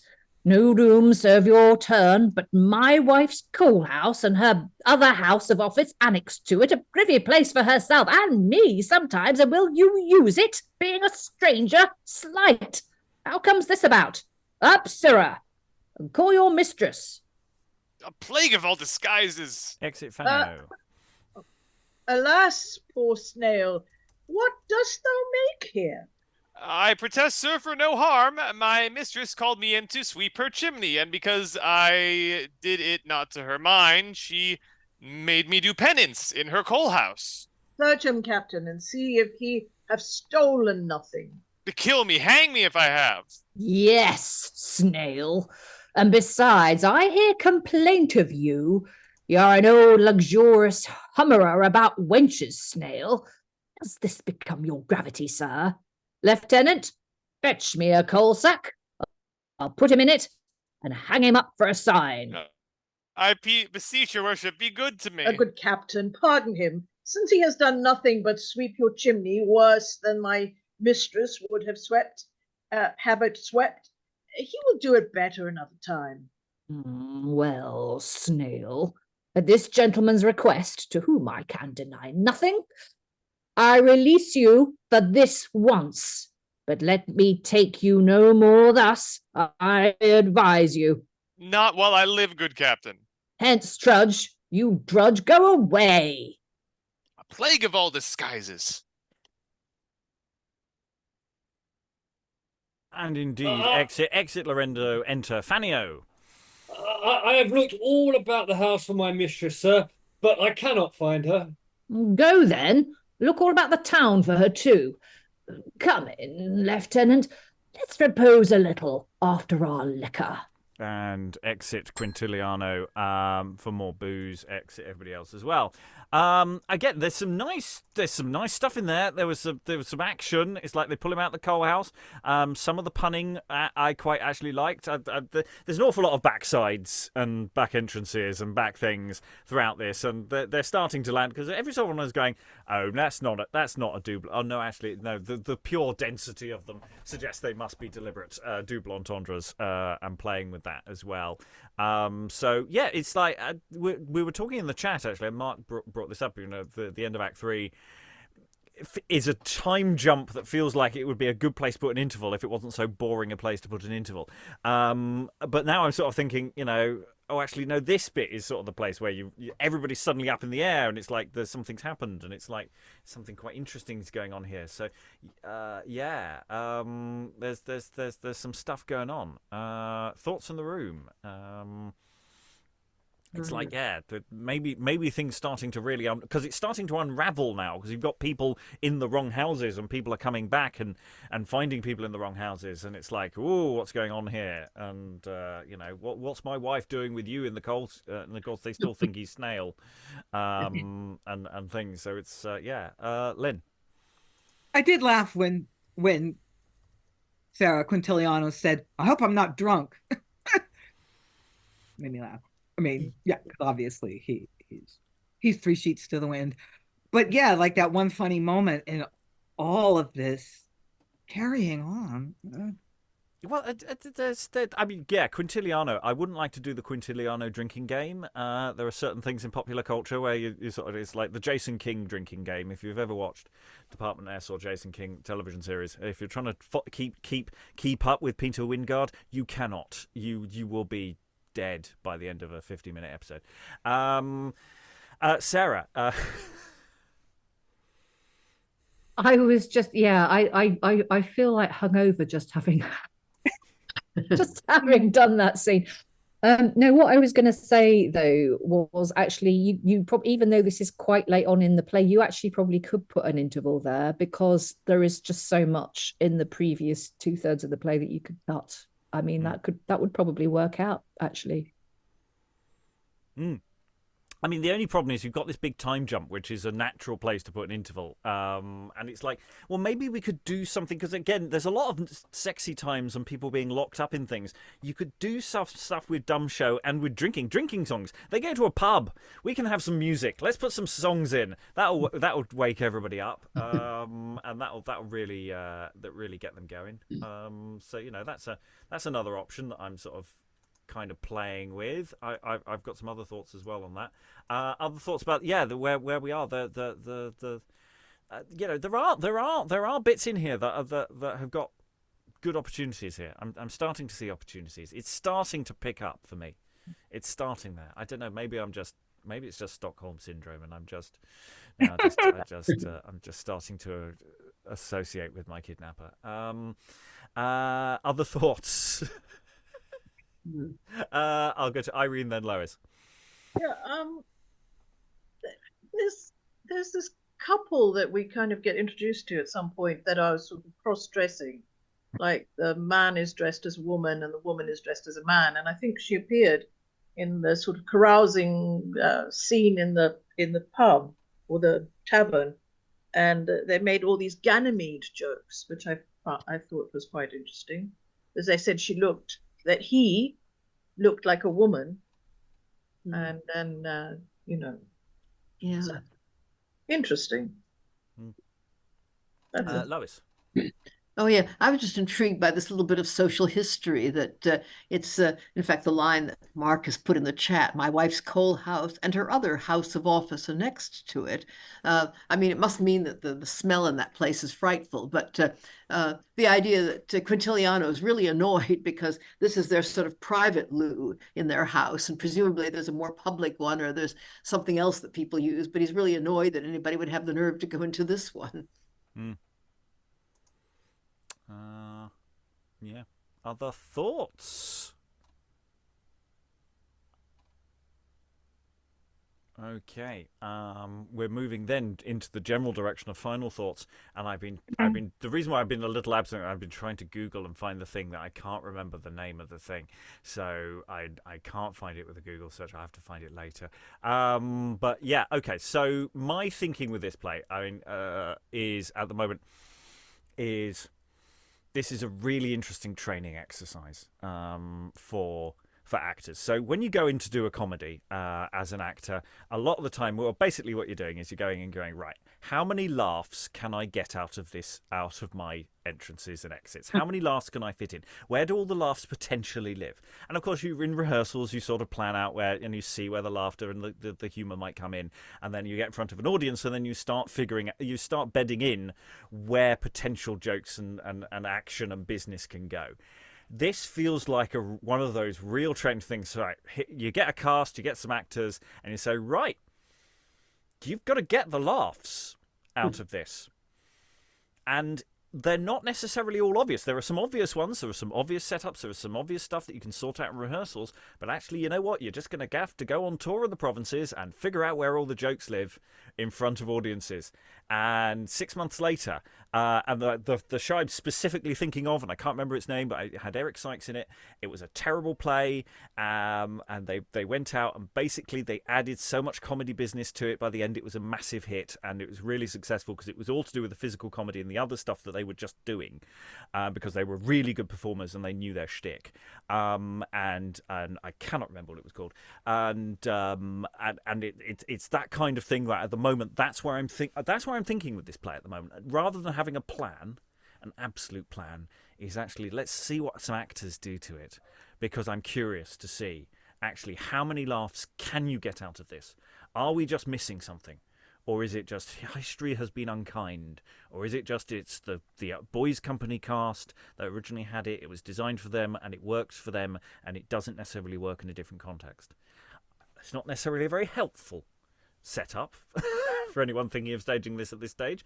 There are bits in it I really like, but I'm also now starting to go, there's so much you could potentially cut that by the end of it, can you say it's by George Chapman? Which is not inherently a terrible thing. You can do that. There's no reason why you can't do that. It's material at its simplest level. This play is a series of material that you can do whatever you like with it. But I don't see a route through it at the moment. It's starting to come into focus. Stuff is sort of starting to happen, but there's a lot of missed opportunities as well. And there's the other thing of handing this to a writer and saying, hi, here is an outline that's fine, but we could get more jokes out of this. We could get more comedy out of the situations that we've got here. And that should happen. Alan? I have a feeling that we're probably, because we've only got the words to analyse, so far there's been an awful lot of stuff which seems to me to be pastiche of other current theatrical stuff to the time. Some of it more directly plagiarised than others. But I think you've also got to see this like a pantomime script of, you've got a structure of words there, but most of the gags are going to be from the physical comedy that's going on. And we've identified a number of scenes where it will be quite easy for a non-speaking actor to steal the scene by what they're getting up to in the background. Yes, but they're not. There are no clues for that, and I think that goes to a point of speculation beyond. It's not like there are situations here where physical business is inherent there, even if we don't know what it is. What we have are a lot of people who walk on stage and talk to each other, and it's not like that analogy quite works. It's not really like a pantomime in that sense.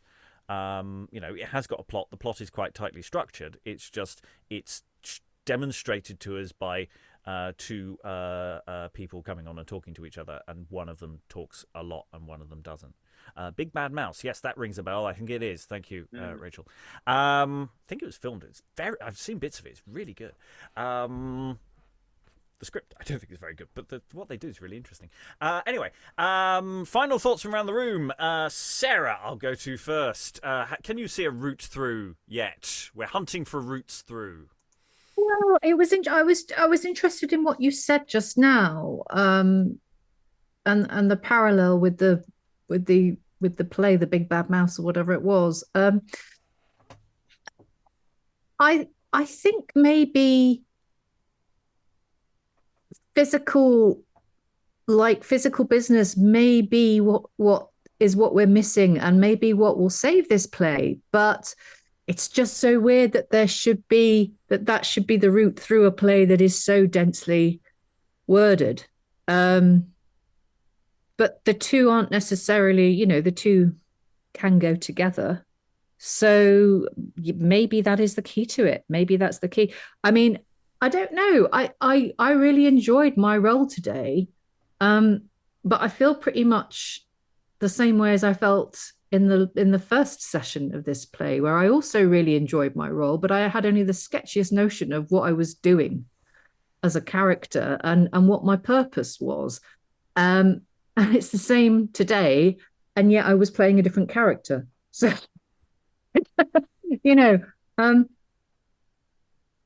there's a lot to, I think there's a lot to pull out here, and there's a lot that potentially could be really, really enjoyable. But I suspect you're right, and you would have to just get actors to get it on its feet and find out what's there. It's like, I don't know. It's like you'd have to dig through sand to find the treasure, the bits that you could physicalize and actually make hilariously funny. But there's just an awful lot of sand to dig through. But I just feel that there is potential here. But I mean, the shape's fine. There's nothing wrong with the basic idea of them people ending up in different houses trying to have sex with other people's wives. This is the exactly this is the basic. I mean, there are a lot of plays based on this, and I there aren't, we've been talking about the fact that there aren't like many jokes, but the basic premise is inherently funny,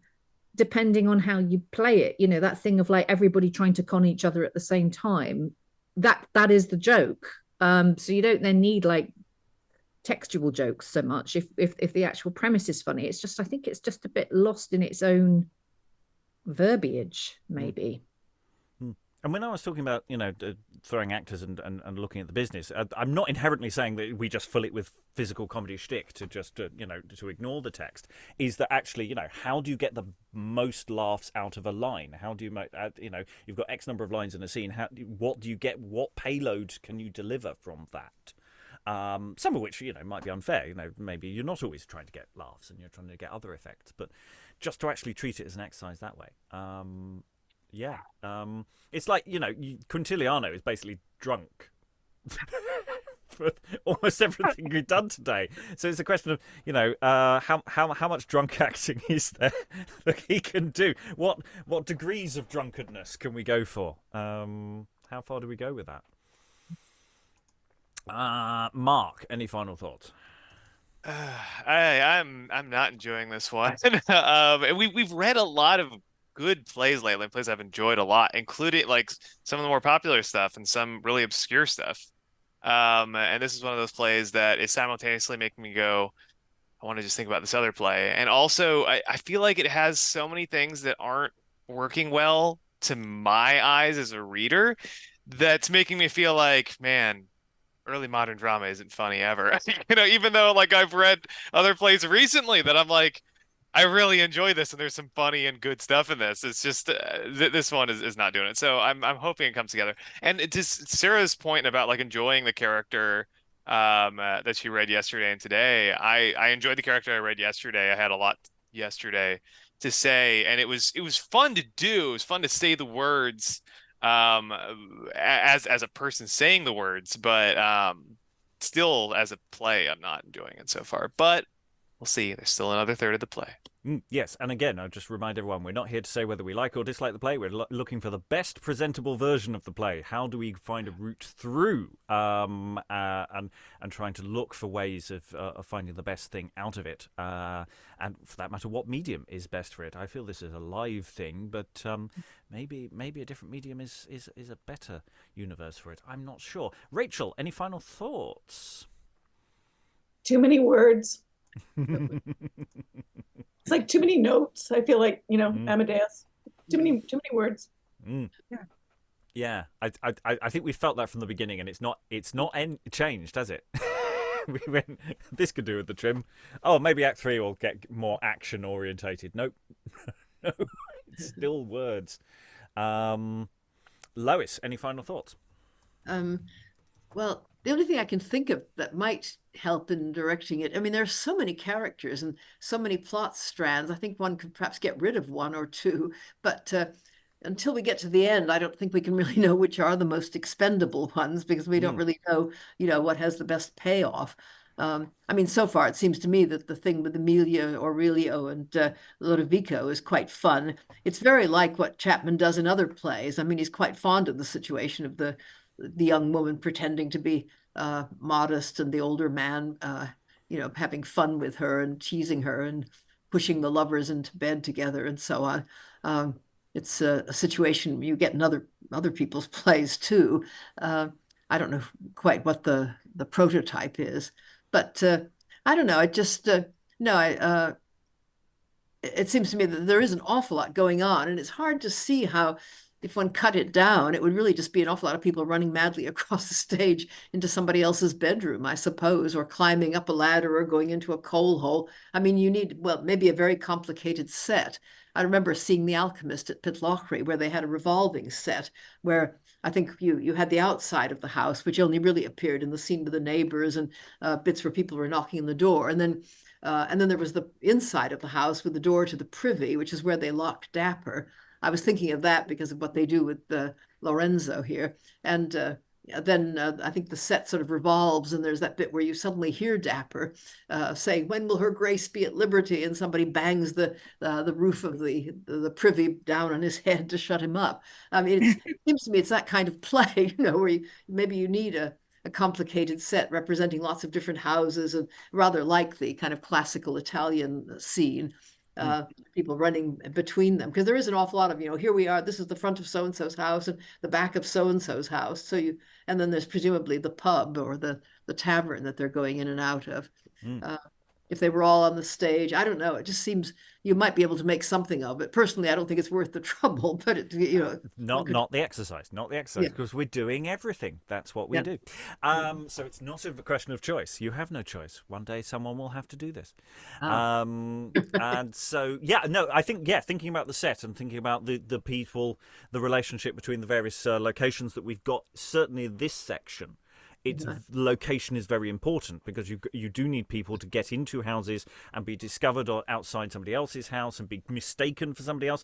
I think there's an awful lot of people just going ha ha ha ha ooh ooh off stage as well, because we've got various assignations, and then we got banging for one reason and banging for a different reason, for Lorenzo trying to get out, and somebody else doing something else. So there is potential for a lot of action-based material in this sequence, even though we don't necessarily see it in the text that we've got here. There is potential there.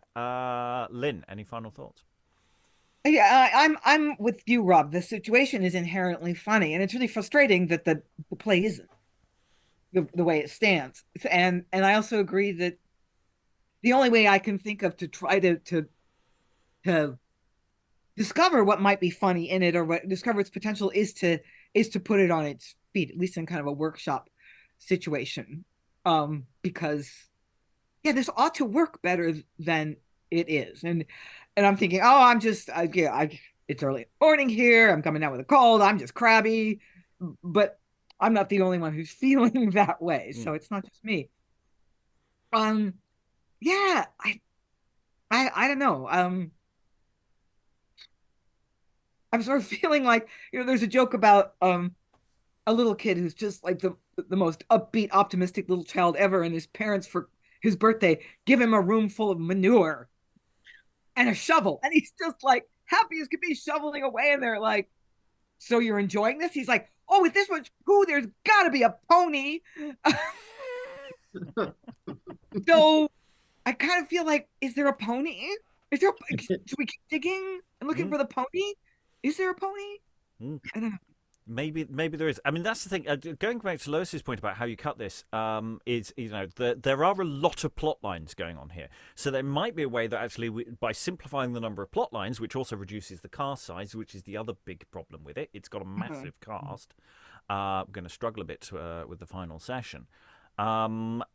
Do we need all of those plot lines? Can we simplify it to much more a farce situation? So we've got someone in the hole, two people are having an assignation, people getting drunk and thing being kept away from going home, so they're all there, and it's just a question whether actually we can arrange them in a slightly more satisfying order through the process of just reducing the number of words. Connor.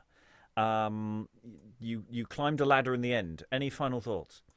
So I'm going to phone my agent and make sure that this play never gets put on a list that I ever want to do. But unless it was a workshop kind of scenario. I think this would be an interesting kind of thing where you allowed AI to have a go. Maybe You just sit there with a writer and you sit there with a programmer who understands how to program AI and give it the chat GP and go, understand this play, make it funny, and see what it comes out with in a workshop scenario. More jokes. Okay. This feels like something that was written by AI, though. Yeah. It feels Exactly. that Oh kind of no! level. That's William Percy. William Percy is written by AI. Chapman can write a sentence. We might not be in sync with that sentence, but he can write a sentence, whereas William Percy just writes words and just puts them on a page. Yeah. But let's random early modern joke generator. That can't go wrong. I'd hate to think what happened if you put all of early modern drama into Chat GPT and came out the other end. There would be some horror Yeah. coming our way. However, an actionable exercise. I'll make a note. Alan, any final thoughts? Not really. It's not. I'm not really engaged with this. I just Again, not not quite the question. sure where not it's the going. question. Any final thoughts, Alan? No. Excellent. That's the answer. Irene, yes. Any final thoughts? No, I think most of you have said it. I think that there's too many characters, and as the cross-dressing couple that I mentioned before, I don't see what their point is in the plot so far. No, it's so They're token, going to isn't come it? later, but we're already quite a long way into the play for them. I mean, maybe things can be cut. Although I think some of the words are great, but maybe, as you say, too many. And the characters are sort of stock characters. They're not, there's not characters that you've never met before in plays through the ages. So I don't know what you would do, but it was, I think, seriously, cut lines, cut characters, search for what's funniest, and yeah, it is. You're right. That subplot does feel very cuttable, because it's like we had one scene last session where Sarah and others sort of just went, "Oh, I think I know where this plot line is going," and then it was a sort of 10 lines, and now we had another 10 lines today, and it's like, well, maybe it'll be important tomorrow, but it's like it's so token, and it's like it's just been thrown over your shoulder, and it's like. Is that hand grenade actually going to go off? I'm not sure it will. So yeah, Lois. Yeah, that might be the joke. I mean, there is a play that we'll be reading sometime or other where there is a boy that one of the other characters is convinced is a woman in disguise, and he's convinced that she's probably an heiress as well. So he marries her, and then he discovers it actually is a boy, and the boy says, I got this idea from a lot of plays I've seen lately. I look forward to when someone goes, hang on, is this a play Lois mentioned, a year ago? Nobody start throwing play titles in here, because I don't want you spoiling other things. Stop doing it. Stop doing it. Yes. There we go. Yeah. Okay. deleting that. Right, Sarah, then Mark. Stop it. Yeah, Sarah. I just want to say, I just want to stick up for this play, actually, because something has just occurred to me, that there is only one romance in this play. There's a lot of stuff going on, but there is only one really. I mean, yeah, there's only really one. There's more than one amorous plot going on, but there's only really one romance going on. And that is actually quite funny and quite sweet. And if that gets resolved in the way that comedies usually get resolved with a marriage, then that actually is going to be the reverse of how I normally feel about marriages in comedies. Because normally I'm like, oh God, no, why did she have to marry him? But actually, if this one works out, then this is actually going to be probably, quite satisfying. And that's rare. That's rare in an early modern comedy. So, there is maybe something here that's worth doing. I really like the Emilia plotline. I think those scenes, they've been the scenes that have just popped. That's not to say there aren't tweaks or adjustments to make to them, but they as individual scenes and as a plotline, they've been genuinely fun in a way that the other stuff has been words. Yeah, and the thing is, they're a bit, because there's so much. It's a bit like I was saying earlier about digging in the sand for the jewels, because there's so much sand around them. It's like we're sort of maybe losing sight of the fact that it's there, but it is there. And if you brought that out and polished it and cleared away some of the sand from around it, you might have something that an audience would really enjoy there. Maybe. Mark. Yeah, Irene mentioned something about a lot of the characters feeling kind of like stock characters, like they don't have a lot of life to them. And it reminded me of one thing that I actually was enjoying in Act 3, Scene 4, which is Lodovico's long monologue when he's alone on stage. I feel like, sure, I'd probably cut some stuff in there, but like there's something about those monologues, that speech, that I was feeling like I was starting to actually know one of these characters as a person in a way that I think was an interesting juxtaposition against the rest of the play. So yeah, in terms of a way in, like there's something about that speech that I feel like can work well to I don't know, kind of take a beat from all of the setup of like this plot will matter later, and just have kind of like interesting little insight into Lodovico's brain. Right. Lois, did you have an additional thought as well? Well, there is one other, I guess, romantic plot. I mean, Lucretia is not married, is she? And she seems to be fonder of one of her suitors than the other. I mean, that is really underdeveloped, but presumably this could eventually end up being the other romantic plot. Yeah. But then there's the other thought, which is maybe we find another play with a slightly underdeveloped romance plot, and we just superimpose we do some mashups, because we've had a lot of comedies where we've gone, oh, I quite like this, or and they end very badly. Well, what happens if we take some characters we like and inject them into the plays with characters we don't like, and see what happens? That might be, character transplants we haven't really discussed, and it might be a terrible idea. But let's have a little think. As I say, it's all material. So I have any more thoughts before I close this session? We have done well, I think. Frustrating, because they say it's almost getting there. It's thinking like it's going to get there, and then it doesn't quite get there, and it's like, oh, come on.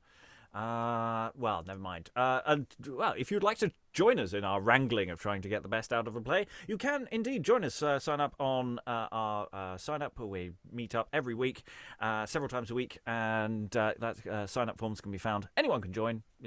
I just allocate parts, and we read plays. So go to beyondshakespeare.org and look for the sign up sheets on the exploring session page. I endeavour to keep that updated as we go along. So yes, if you can join and be one of these people. But for the moment, I'd just like to thank the these people for all their wonderful reading. Thank you very much, and goodbye, and strip thy love stark naked.